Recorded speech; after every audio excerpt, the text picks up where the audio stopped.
महाराष्ट्र में महायुति की सरकार है और महाराष्ट्र में नई आवास नीति के लिए 35 लाख घर अगले 5 साल में बनाए जाने की योजना है। और यह योजना इसलिए की गई है कि गरीब तबके के जो लोग हों उन्हें भी आवास मिल सके।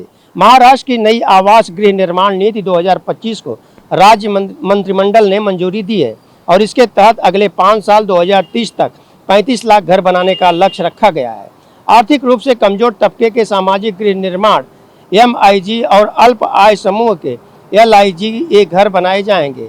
इस नीति के जरिए 70,000 करोड़ रुपए का निवेश का अनुमान है और इसके साथ ही अगले 10 साल में 50 लाख घरों का निर्माण का लक्ष्य रखा गया है।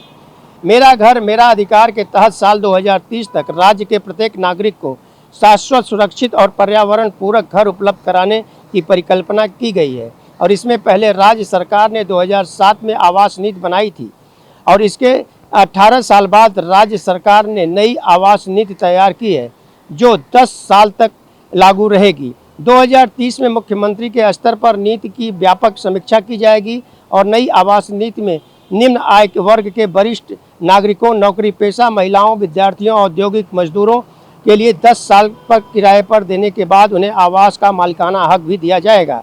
सार्वजनिक निजी भागीदारी PPP परियोजना के लिए बिल्डर को प्रोत्साहन दिया जाएगा और MIG के घरों में कॉर्पोरेट सामाजिक उत्तरदायित्व CR निधि और इस्तेमाल किया जाएगा।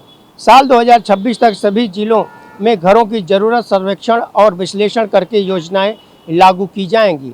महाराष्ट्र सरकार का कैबिनेट का यह बड़ा फैसला है और जिसके तहत देखा जाए तो अब जो लोगों को घर आवास जो नहीं मिलता था उन्हें आवास जो है मुहैया कराया जाएगा और 10 साल बाद उन्हें वह घर भी दे दिया जाएगा। ऑन TV न्यूज़ के लिए कैमरामैन बालक साथ हरीश तिवारी।